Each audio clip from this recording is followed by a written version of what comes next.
Gold trusted gold buyers మీరు తాకట్టు పెట్టిన బంగారాన్ని విడిపించి ఈ రోజు ఉన్న మార్కెట్ ధరకు కొనబడును. తెలంగాణ రాష్ట్ర వ్యాప్తంగా అనుకోవచ్చు, లేదంటే అసలు తెలుగు రాష్ట్రాల్లో ఆర్ ఈవెన్ ఇండియా మొత్తంగా చూస్తే కూడా క్రైమ్ రేట్ అసలు భయంకరంగా పెరిగిపోయింది ఈ మధ్య కాలంలో. దట్టు ఈ అమ్మాయిల మీద అఘాయిత్యాలు అయితే అసలు దారుణాతి దారుణంగా పెరిగిపోయిన పరిస్థితి. ఈ మాట ఎందుకు అంటున్నామంటే, హైదరాబాద్ లో ఏకంగా ఈ విదేశీయులు ఎవరైతే టూరిస్టులు చాలా మంది హైదరాబాద్ కి వస్తూ ఉంటారు. అంటే హైదరాబాద్ లో టూరిజం ప్లేసెస్ చాలా ఉన్నాయి. హైదరాబాద్ కి టూరిజం ద్వారా కూడా రాష్ట్ర ప్రభుత్వానికి ఆదాయం కూడా భారీగానే వస్తున్న పరిస్థితి కనిపిస్తోంది. ఈ నేపథ్యంలోనే ఇప్పుడు జర్మనీ నుంచి కూడా ఒక యువతి మరి దేనికోసం వచ్చారో, టూరిజమా లేకపోతే జాబ్ పర్పస్ కూడా కొంతమంది విదేశీయులు కూడా హైదరాబాద్ కి రావడం పోవడం చేస్తూ ఉంటారు. అట్లాంటి ఆమె పైన నిన్న ఒక ముగ్గురు యువకులు అత్యాచారానికి పాల్పడ్డటువంటి వార్త ఇప్పుడు కలకలమైతే క్రియేట్ చేస్తోంది. ఏకంగా జర్మనీకి సంబంధించిన యువతి విదేశీయురాల మీద కూడా అత్యాచారానికి తెగబడ్డారు అని అంటే ఎంత దారుణమైన పరిస్థితుల్లో మన శాంతి భద్రతలు ఉన్నాయి అనుకోవచ్చు, లేదంటే అసలు నిఘా వ్యవస్థ ఏం చేస్తోంది, లేకపోతే ఇట్లా యువకులు ఇంత దారుణాలకి పాల్పడడానికి కారణం ఏంటి అనేది కూడా పెద్ద ఎత్తున ప్రశ్నలు అయితే తలెత్తున్న సిచ్యువేషన్ అయితే కనిపిస్తోంది. విదేశీయురాలపై ఇప్పుడు అత్యాచార ప్రయత్నం చేయడంతో ఇప్పుడు పోలీసులు రంగప్రవేశం చేశారు. చాలా సీరియస్ గా తీసుకున్నారు. ఎందుకంటే జర్మనీకి సంబంధించిన యువతి పహాడీ షరీఫ్ ప్రాంతంలో ఈ ఘాతకానికి ముగ్గురు యువకులు పాల్పడ్డారు. అయితే పహాడీ షరీఫ్ పోలీస్ స్టేషన్ కి వెళ్లి ఏకంగా ఆ యువతే కంప్లైంట్ ఇచ్చిన సందర్భం అయితే కనిపిస్తోంది. ఇప్పుడు రంగంలోకి దిగినటువంటి పోలీసులు ఆ పహాడీ షరీఫ్ ఇప్పుడు ఈ యువతి మీద ఎవరైతే అత్యాచారానికి పాల్పడ్డారో ఆ ఏరియాని పూర్తిగా జల్లడపడిన సిచ్యువేషన్. సీన్ ఆఫ్ అఫెన్స్ దగ్గరికి వెళ్ళి అసలు ఏం జరిగింది ఏంటి, అట్లాగే ఈ యువతి దగ్గర నుంచి కూడా పూర్తి ఇన్ఫర్మేషన్ అయితే తీసుకున్న పరిస్థితి అయితే కనిపిస్తోంది.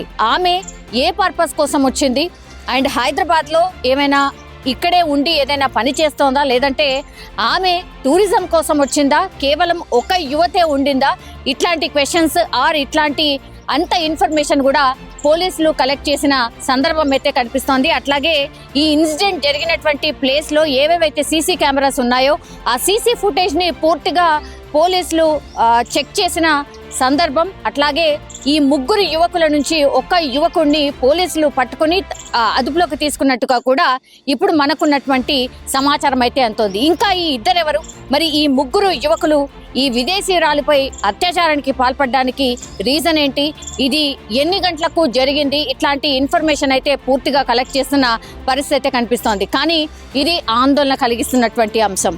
ఎందుకంటే విదేశీయురాల మీద కూడా అత్యాచారానికి పాల్పడ్డారు అని అంటే ఎంత దారుణమైన పరిస్థితుల్లో ఇక్కడ ఉన్నటువంటి శాంతి భద్రతలు అనుకోండి, లేదంటే రకరకాల రీజన్స్ వల్ల ఇట్లా అత్యాచారం చేస్తున్న సందర్భాలు, అత్యాచారానికి సంబంధించిన కేసెస్ విపరీతంగా ఈ మధ్య కాలంలో బయటకు వస్తున్నాయి. కాబట్టి ఇప్పుడు పోలీసులు వాటి మీద సీరియస్ గా దృష్టి సారించినట్టు కనిపిస్తోంది. కానీ ఈ విదేశీయురాలు జర్మనీకి సంబంధించిన ఆమె ఇట్లా విదేశీయుల మీద ఇట్లాంటి క్రైమ్ ఇన్సిడెంట్స్ జరిగినప్పుడు మాత్రం ప్రపంచ దేశాలు కూడా మనము ఎట్లా రియాక్ట్ అవుతున్నాం ఒకటి చూస్తుంది. అట్లాగే అసలు సేఫ్టీ ఉందా లేదా అనే ప్రశ్న కూడా తలెత్తుంది. కాబట్టి ఇట్లాంటి పరిణామాలు ఇట్లాంటి ఘటనలు జరగడం ఎంత మాత్రం మంచిది కాదు. దీని మీద పూర్తిగా మనకున్నటువంటి ఇన్ఫర్మేషన్ ప్రకారం అయితే హై లెవెల్ ఆఫీసర్స్ కూడా ఈ కేసుకి సంబంధించి పూర్తి డీటెయిల్స్ తీసుకుంటున్నారు.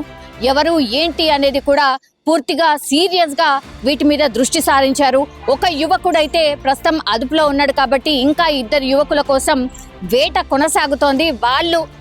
వాళ్ళని పట్టుకున్న తర్వాత మాత్రం మరి ఎట్లాంటి శిక్ష ఉంటుంది వీళ్ళ మీద ఎట్లాంటి యాక్షన్ ఉంటుంది అనేది చూడాల్సిందే. కానీ ఈ విదేశీయురాలు ఎవరైతే అత్యాచారానికి గురైందో ఆమెకు కొంత డెఫినెట్లీ భరోసా ఇచ్చే ప్రయత్నం కూడా ఈ మన ప్రభుత్వం చేసే అవకాశం అయితే కనిపిస్తోంది. ఎందుకంటే నేను ఇంతకు ముందు చెప్పినట్టుగా విదేశీయురాల మీద ఇట్లాంటి ఘటనలు జరగడంతో పూర్తిగా రాష్ట్ర సర్కారు కూడా ఒక రకంగా అలర్ట్ అయింది అని చెప్పొచ్చు. బికాస్ ఇవన్నీ కూడా ఇట్లాంటి ఇన్సిడెంట్స్ మాత్రం చాలా సీరియస్ పరిణామాలకు దారి తీసే అవకాశం ఉంటుంది. కాబట్టి ఈ కేసుని మాత్రం చాలా సీరియస్ గా రాష్ట్ర సర్కార్ టేకప్ చేసిన పరిస్థితి అయితే కనిపిస్తుంది. పోలీస్ స్టేషన్ కి వెళ్లి ఏకంగా ఆ యువతే కంప్లైంట్ ఇచ్చిన సందర్భం అయితే కనిపిస్తోంది. ఇప్పుడు రంగంలోకి దిగినటువంటి పోలీసులు ఆ పహాడీ షరీఫ్ ఆర్ ఇప్పుడు ఈ యువతి మీద ఎవరైతే అత్యాచారానికి పాల్పడ్డారో ఆ ఏరియాని పూర్తిగా జల్లడపడిన సిచ్యువేషన్, సీన్ ఆఫ్ అఫెన్స్ దగ్గరికి వెళ్ళి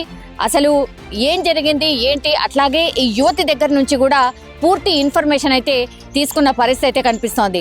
ఆమె ఏ పర్పస్ కోసం వచ్చింది అండ్ హైదరాబాద్లో ఏమైనా ఇక్కడే ఉండి ఏదైనా పని చేస్తోందా, లేదంటే ఆమె టూరిజం కోసం వచ్చిందా, కేవలం ఒక యువతే ఉండిందా, ఇట్లాంటి క్వశ్చన్స్ ఆర్ ఇట్లాంటి అంత ఇన్ఫర్మేషన్ కూడా పోలీసులు కలెక్ట్ చేసిన సందర్భం అయితే కనిపిస్తోంది. అట్లాగే ఈ ఇన్సిడెంట్ జరిగినటువంటి ప్లేస్లో ఏవేవైతే సీసీ కెమెరాస్ ఉన్నాయో ఆ సీసీ ఫుటేజ్ని పూర్తిగా పోలీసులు చెక్ చేసిన సందర్భం. అట్లాగే ఈ ముగ్గురు యువకుల నుంచి ఒక యువకుడిని పోలీసులు పట్టుకుని అదుపులోకి తీసుకున్నట్టుగా కూడా ఇప్పుడు మనకున్నటువంటి సమాచారం అయితే అంతోంది. ఇంకా ఈ ఇద్దరెవరు, మరి ఈ ముగ్గురు యువకులు ఈ విదేశీయురాలిపై అత్యాచారానికి పాల్పడడానికి రీజన్ ఏంటి, ఇది ఎన్ని గంటలకు జరిగింది, ఇట్లాంటి ఇన్ఫర్మేషన్ అయితే పూర్తిగా కలెక్ట్ చేస్తున్న పరిస్థితి అయితే కనిపిస్తోంది. కానీ ఇది ఆందోళన కలిగిస్తున్నటువంటి అంశం.